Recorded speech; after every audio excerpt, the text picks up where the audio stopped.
So let's say you're part of a local government and your local government offers a transit service for the people that want to use it. And let's say this transit service is going downhill. Nobody wants to use it. It's just fewer and fewer people as time goes by are using it. And then people are turning to other better methods. And it's, your transit system is late and keeps breaking down. So what do? Well, you find out who the opposition is and you tax the hell out of them. And then use that tax money to help your own service, which I imagine will still be inferior.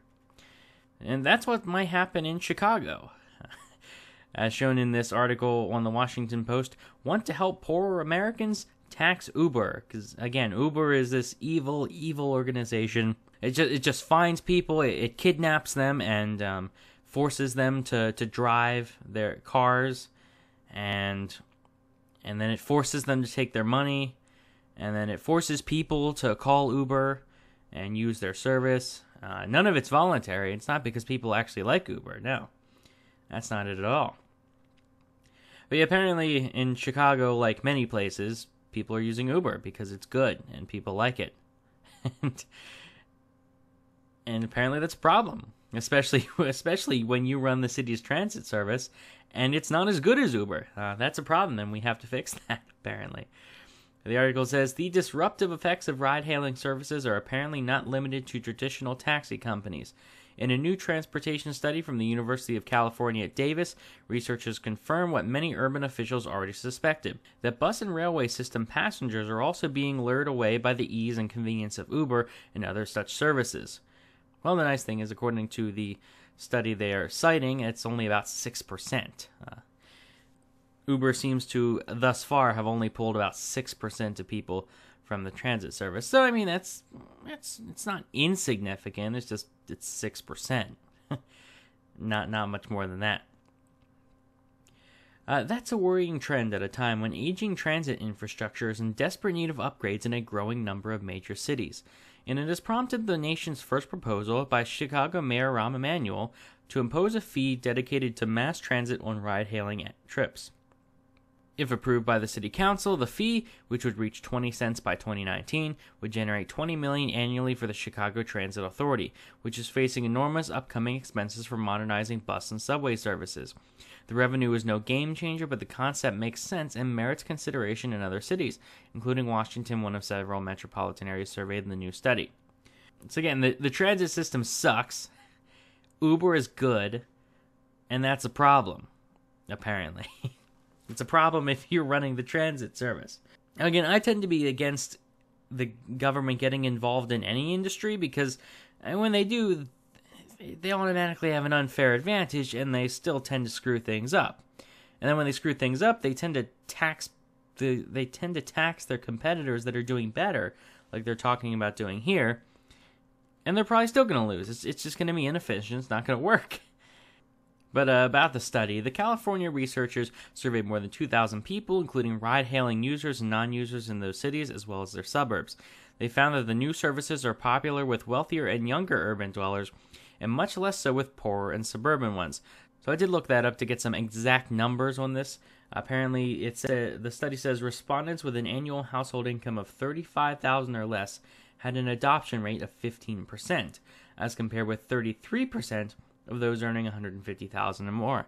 And it's something like 20%, 24%, 28% for the income gaps in between those. But I mean, it is right, it's about double. 15 compared to 33, a little over double the amount of people, the wealthier people that use Uber compared to the poorer population. So that's their big kick now, because the wealthier people are using it more. If we tax it, it's redistributing the wealth and helping the poorer people more. That's their case. But again, keep in mind that we're talking about 15% of the population that prefers Uber. 15% of the population that, given this choice of the current subway system or Uber, have picked Uber. And I get that, sure, the subway system will be better once it gets money to prepare or to fix it from tax dollars. Though, will people still prefer? Will the poor still prefer Uber? Will they go back to transit? Who knows? I have no idea. Who knows? But I can guess that these people, that I guess that a certain portion of this population will stay with Uber because it'll probably still be better, at least from their perspective. And while I was reading through the study that this article was citing, I happened to notice a few other things. One, it actually stopped drunk driving, believe it or not.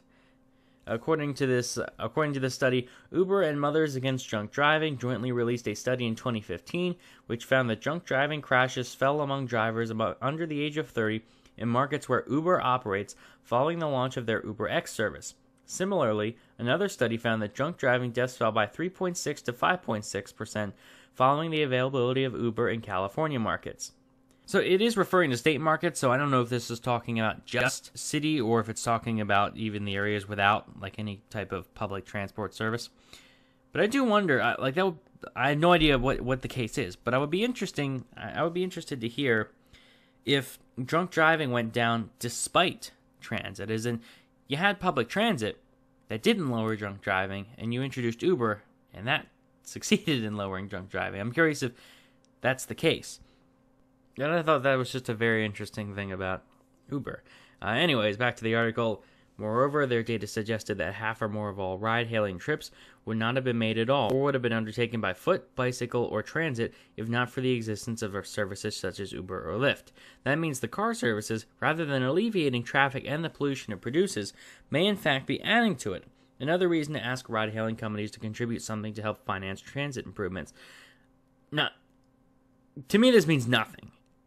This means, I don't care. I don't care if it creates more traffic. I don't care if it creates more pollution. Why? Because apparently the people don't care. Apparently the people that need to get from point A to point B do not care. If they did care, they would go on foot, they would ride a bike, or they would use transit.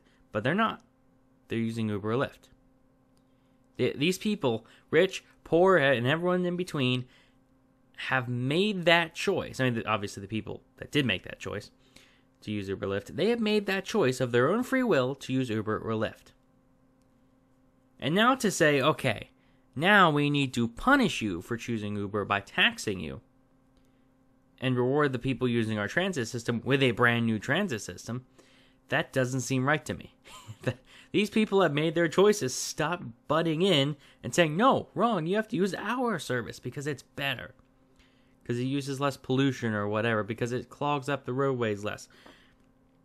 And the interesting thing is, people don't care that people don't care about traffic.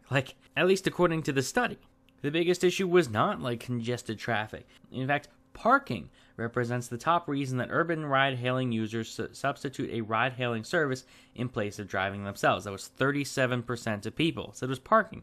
I guess that's a kind of traffic. We're talking about a lot of cars, but not on-the-road traffic. We're talking about parking. And the second one was to avoid driving while drinking, with a 33% response. And if I remember correctly, that wasn't even on, it wasn't third or fourth. Traffic was not a big issue for these people. So if it is adding to traffic, it must not be by that much. This doesn't seem like an issue to me.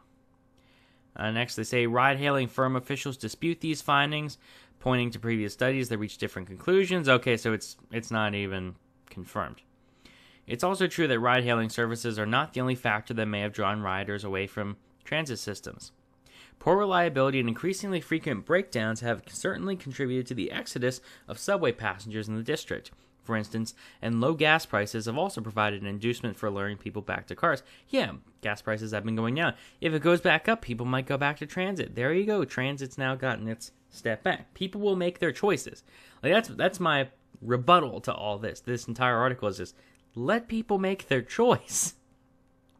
If people want to use Uber, let them use Uber. I don't care if they're rich. I don't care if the rich people use it more than the poor people. I don't care.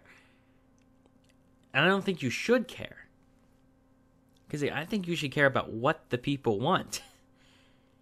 And if they want to use Uber, let them use Uber. If they want to use transit, let them use transit. Stop saying, okay, we need a tax for this because I don't like the results. Too many people are using a service I don't like, so we need to tax that service and then give the profits to the service that I like because it's government. That's not how any of this should work.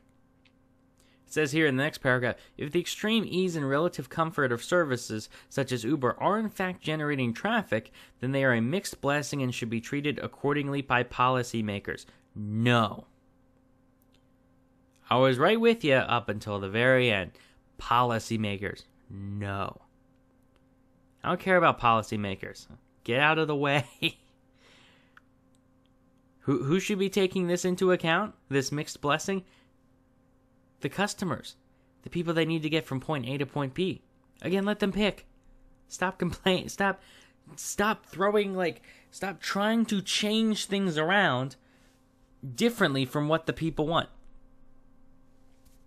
If people want Uber, Uber seems pretty great. I know they're putting certain taxi companies out of a job and all that, but that's not Uber's fault. That is the people's fault.